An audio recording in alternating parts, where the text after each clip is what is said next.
Two priests stand on a London street, talking quietly, and then, with no wound, no warning, both drop dead where they stand. A woman, the wife of a tailor, collapses for no reason. A young man walking down the street falls dead on the spot. This isn't fiction. It's a real account from a physician who was there in the summer of 1485. Because this disease had a mathematical cruelty, you could eat breakfast in perfect health and be dead before dinner. The symptoms struck suddenly, and death or recovery often came within 8 to 10 hours. And here's what no one has managed to explain in more than 5 centuries. It appeared out of nowhere, killed tens of thousands, struck down kings and dukes, and then, just like that, vanished forever. We never learned what it was. This is the story of the English sweating sickness, and its greatest mystery isn't who it killed, but why it disappeared. Let's go to the beginning. The first confirmed outbreak coincided with the start of the Tudor era in 1485, immediately after Henry VII's victory at the Battle of Bosworth Field. And here's where it gets unsettling. It's believed that French soldiers may have brought the disease to the very battle in which Henry Tudor overthrew the Plantagenet king Richard III. Notice the irony. Richard was counting on reinforcements from an ally, Lord Stanley, but Stanley's army arrived too late. Stanley blamed an outbreak of the sweating sickness. Richard lost. In other words, by one account, fear of this disease may have shaped the battle that founded the entire Tudor dynasty. England's most famous royal house may have been born, in part, thanks to a nameless microbe. And that microbe wasn't finished. After Henry's victorious army returned to London, the disease erupted. It killed 15,000 people in 6 weeks. One chronicle called it something never seen before. A new kind of sickness swept through the whole region, so harsh, so painful and sharp, that nothing like it had been heard of in any man's memory. So how did you die of the sweat? The accounts of the time, especially those of the physician John Caius, who saw it with his own eyes, all point to a chilling pattern. The disease began very suddenly with a sense of dread, followed by cold shivers, sometimes violent ones, dizziness, headache, and severe pain in the neck, shoulders, and limbs, with great exhaustion. That first cold phase could last from half an hour to 3 hours. And then came the thing that gave it its name. The body turned to a burning, feverish heat, followed at once by a deep, drenching sweat. A French ambassador, a witness to the outbreak of 1528, described it with chilling detachment. You felt a slight ache in the head and the heart, and all at once you began to sweat. And he said something terrible, that it was one of the easiest diseases in the world to die from. How many people actually died? Here we have to be careful. The figures from the time are chaos, ranging from 5 to 90%. Modern researchers, after reviewing the contemporary reports, suggest a death rate somewhere between 30 and 50%. That's staggering, but it also means survival was possible. And on that hangs one of the most famous stories of the whole case. Because the English sweat didn't strike like other plagues, it had a preferred target, and that target is what makes it so strange.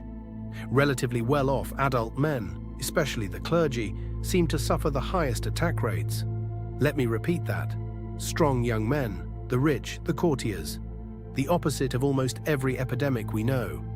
And that's how it reached the very heart of Tudor power. Let's go back to 1502. On the 2nd of April 1502, Arthur, Prince of Wales, son and heir of King Henry VII and Elizabeth of York, died at Ludlow Castle. He was just 15 years old and had been married barely 4.5 months to the Spanish Princess Catherine of Aragon. The cause? Here we have to be honest. No one knows exactly what killed the young prince. The theories include tuberculosis, diabetes, the English sweat, testicular cancer, and pneumonia.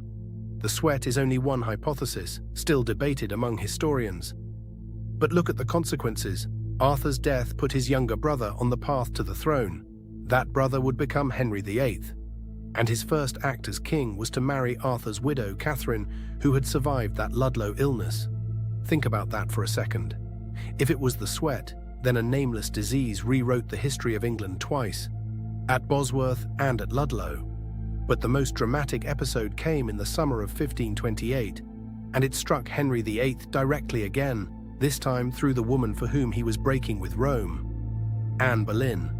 In 1528, the English sweat erupted with terrible severity. In London, the death toll was enormous, and the court scattered. Henry fled London, moving from residence to residence. Anne Boleyn withdrew to the Boleyn family home at Hever Castle, but she caught the disease. Her brother-in-law, William Carey, died. Carey died on the 22nd of June, 1528. Henry, terrified, did something revealing. He ran. Paranoid about illness, he fled from one safe house to the next, while Anne stayed quarantined at Hever. But he sent her his physician and a love letter. And Anne was lucky. Anne survived. Others did not. And here a key name of the Tudor court appears: Thomas Cromwell. In 1528, Thomas Cromwell's wife, Elizabeth, and his two daughters, Anne and Grace, died during the sweating sickness epidemic. A man who had become the most powerful minister in England lost his family in a matter of days. That 1528 outbreak had one other peculiarity, and it's the only crack in the great geographical mystery.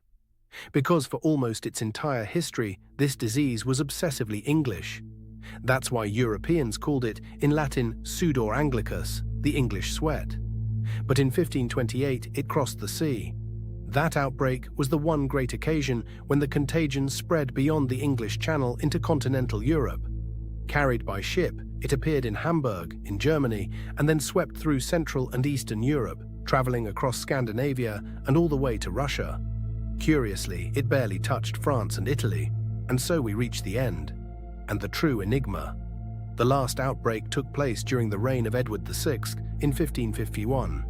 It carried off yet more high-ranking figures. Henry Brandon, Duke of Suffolk, died during the epidemic of 1551, and after that summer, nothing. The disease vanished abruptly, forever. It never came back. Here's where I have to be honest with you, because this channel is about the truth, not inventing answers. Nobody knows what the English sweat was. The cause of the sweating sickness remains a medical mystery, still unsolved. And the theories? They exist, but that's all they are, theories. Medical historians have suggested links to hantavirus, as well as to the Picardy sweat that appeared almost a century and a half later in France. Hantavirus is the most cited suspect, partly because of a mysterious outbreak in the United States in 1993. But be careful, these are hypotheses.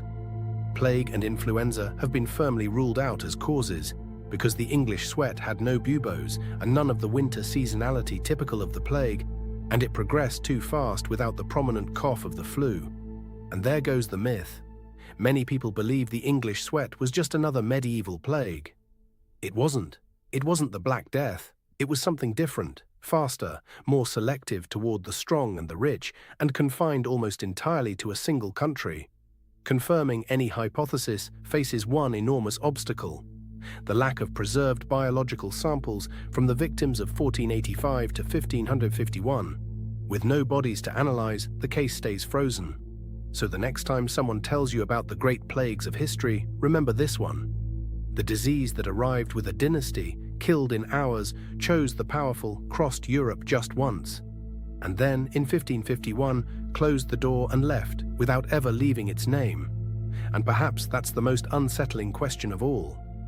If it disappeared once without us knowing why, what would stop it from coming back?